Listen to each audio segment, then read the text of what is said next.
In what follows, I'll be discussing the principle of sufficient reason, or simply the PSR. The PSR's importance is monumental. It is one of the most controversial, yet ambitious and significant principles in the whole of philosophy, and it may even make possible, in the first place, general lines of successful rational inquiry, something which we tend to take for granted. For instance, there is the puzzling philosophical fact that we assume natural phenomena really do have explanations, such as that the glass broke can be explained, say, with laws and initial conditions. That males tend to be aggressive can in part be explained, say, in series of relevant causes. That there was a Big Bang is to be explained, in part, by something and not nothing, namely, something prior to the Big Bang. Or whenever something happens, like when a house is burnt to the ground, there is an explanation for why it happens. The assumptions here that there are explanations in general applications, of course, go beyond science itself and into serious metaphysics, since the above assumptions are not scientific but philosophical. What's going on here? Why rash again? It went away, needs a reason to come back. I maintain that the principle of sufficient reason, or PSR, is more than just a self-evident and intuitively true principle upon reflection and understanding. It's an appropriate presupposition of reason itself. The PSR will thereby make good sense of the assumptions we just saw, and it's indeed rational to make such assumptions. To show this about the PSR, let's first unpack the principle itself and then move forward. Just what is the PSR? The great rationalist philosopher Benedict of Spinoza defines the PSR as the principle that nothing exists of which it cannot be asked, what is the cause or reason why it exists? And in the monadology, Gottfried Leibniz, another great rationalist philosopher, lays out the PSR in a more familiar analytic fashion, stating, "We hold that there can be no fact, real or existing, no statement or proposition true, unless there be a sufficient reason why it should be so and not otherwise, although these reasons usually cannot be known by us." In short, the PSR is the metaphysical principle that every fact has an explanation, that is, a sufficient reason. The PSR, therefore, is incompatible with the existence of brute facts. Facts are true propositions that have no explanation whatsoever. Every true proposition must have a sufficient reason for why it is true, as nothing in reality is inexplicable or unintelligible. But what exactly is meant by the term sufficient reason or explanation here? Let's briefly investigate. We may say that a proposition Q is a sufficient reason for a proposition P if and only if Q explains why P is true rather than not. Thus, no coherent question can be asked about why P is just so and not otherwise that is not already answered by Q, for if not, then Q would require an additional proposition to explain P, and Q would not be by itself a sufficient reason for P. Note that the PSR requires a sufficient reason to not only explain why a proposition is true, but also to explain why it is true rather than not. This is a demand, in other words, for a full or complete explanation, opposed to settling for seemingly insufficient reasons that only explain things incompletely. For a sufficient reason is to explain more than why a proposition P is probably true, but rather why P is in fact true. Now that we have a general idea of what the PSR is, why think the PSR is true? There are lots of reasons to think the PSR is right, but in this video I'll be discussing just one, namely that the PSR is an appropriate presupposition of reason itself. To see and fully appreciate this, consider the following instructive illustrations. Illustration 1. An airplane crash is investigated thoroughly. No cause for the malfunction is found. The investigative team reports that the plane crashed for no cause. We naturally object. You mean it crashed for no apparent cause. Illustration 2. Suppose a team of scientists are working on some natural phenomenon in their lab. After a period of time, the scientists report that they've just stopped working to figure out how to explain the natural phenomenon. Why, you ask? Well, the scientists say, because it's just one of those things that don't have any explanation. What the scientists would be proposing here is that the natural phenomenon they were studying is just a brute fact, a fact with literally no explanation. Needless to say, none would take the absurd statement of the scientists seriously. And finally, illustration 3. Imagine that you're hiking through the woods one day, and you come across a translucent ball lying on the forest floor.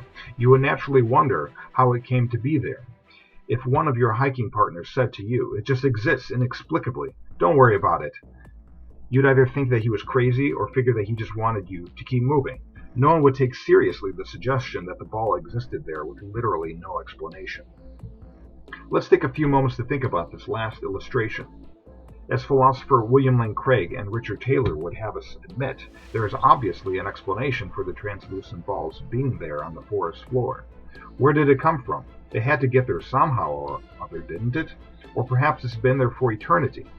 But then even in that case, saying the ball's always been there does not answer the question of why the ball is there either. That fact would still seem to require an explanation. We can further our inquiry of the translucent ball. Why is it precisely where it is on the forest floor and not elsewhere?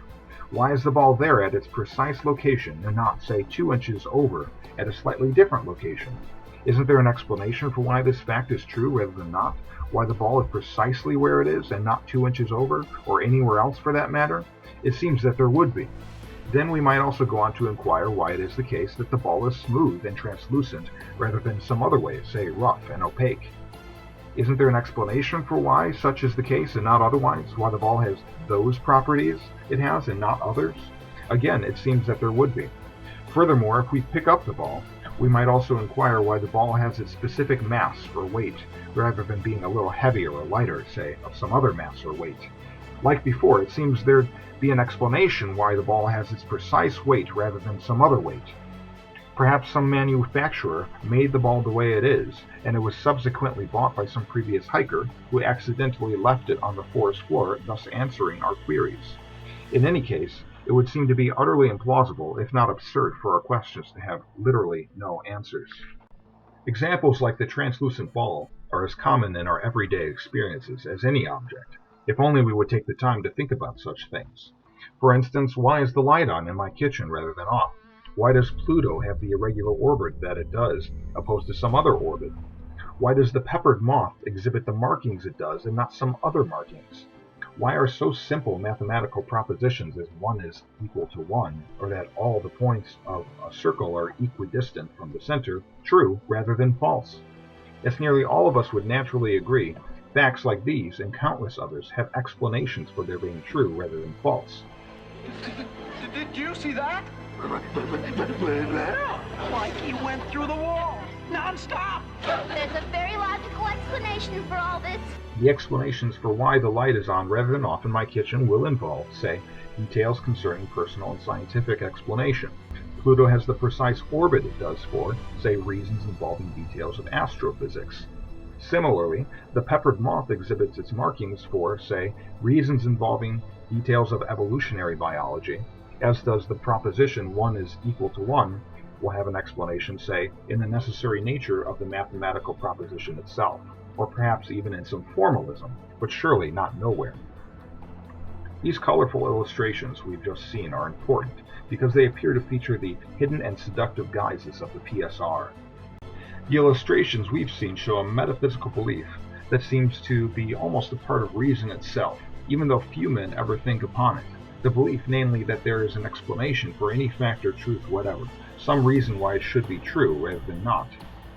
And if one thinks about it, he is apt to find that he presupposes this idea in his thinking about reality.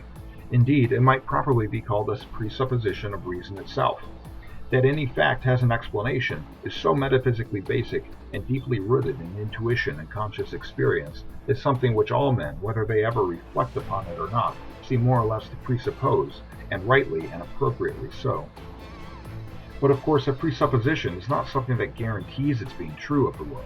That, however, doesn't make the presupposition false either. But let's not miss the extremely surprising fact here, namely that the PSR is apparently confirmed and supported in as many instances as it is. That is striking, for which I'm inclined to say it's no coincidence. Moreover, to deny the PSR would be to imply that the world is an unintelligible and inexplicable realm, an arguably false conclusion, for it's rational to suppose that any fact has an explanation.